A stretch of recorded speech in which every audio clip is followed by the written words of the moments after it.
Peace is not the absence of conflict. Peace is what comes when you negotiate through conflict effectively.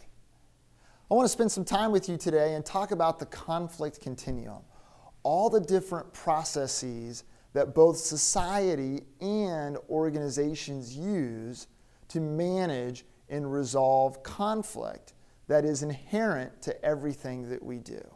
And here's the big lesson of the day. Let me just give it to you straight away.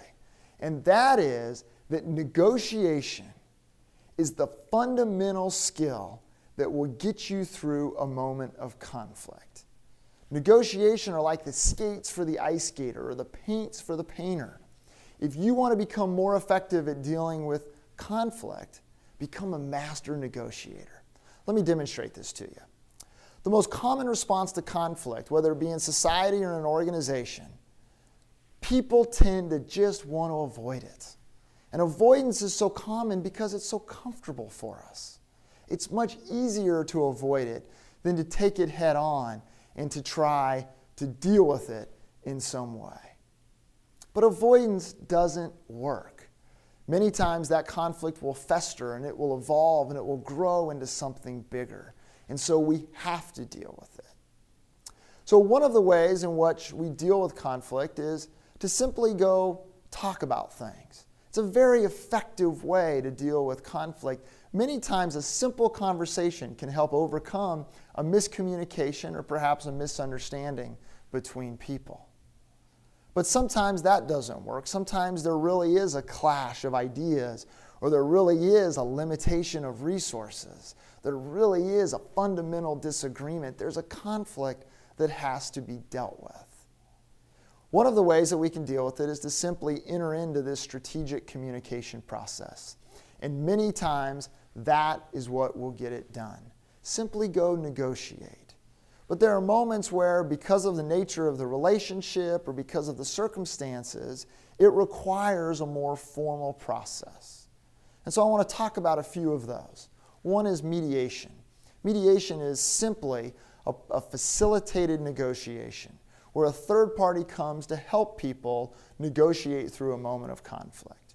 Now, mediation is probably the most popular way in which lawsuits get resolved in our country today. Mediation also happens inside organizations all the time. Here's the moment where a manager or another employee sits down at the table with two employees who are in the midst of conflict and helps them work it out. Happens all the time. Then there's arbitration. Arbitration is a little different from mediation in the sense that the arbitrator actually is empowered to make a decision, to resolve this. And this happens out there in society many times. Again, many lawsuits are resolved through arbitration. Many disputes never get into a lawsuit stage because there is an arbitration process to deal with those challenges. Inside an organization, here's the moment where two employees come to a boss and they disagree over a particular direction or a decision that should be made, and there the boss makes the decision for them. That's a moment of arbitration. And then there is litigation. This idea of saying we're going to go into a very formal process, and through that process there will be a decision made. Happens all the time through courts in this country, also happens within organizations. And so here is the formal HR complaint process or other processes that organizations have instituted to deal with some of the conflicts and challenges that exist within them. And then from there, there's legislation. And we see legislation played out in state houses and capitals across the country. Legislation happens at a local, state, and federal level, and it's one of the ways in which society deals with conflict. Legislation happens within an organization as well. Policies and procedures, the employee handbook, all of that is legislation, rules, and standards of which employees and others will be governed. And then there is self-help, which very tragically can at times become violent, and so can result in violence and other tragic circumstances. That too plays out in society as we sadly read in the newspapers every single day. And that too also plays out within organizations. I happen to work at a higher education institution. I do a lot of work in healthcare. And in both higher education and healthcare, we're all aware of circumstances where there's been violence on our campuses. And despite all of our prevention efforts, despite all the security that we have in place, those moments still come.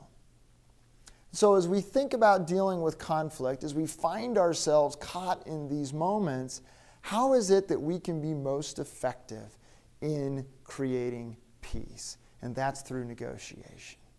You think about a moment of violence. It's the person's ability to sit down and negotiate with that person that can bring that moment to an end. You think about legislation. It's our ability to negotiate with each other to craft that legislation that can become most effective.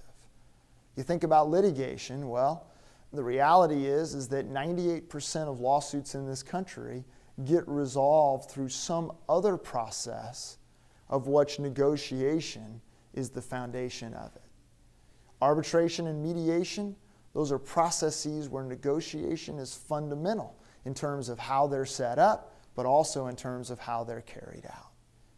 And so negotiation is your number one tool for dealing with conflict. I hope through this series that you will become a more sophisticated negotiator.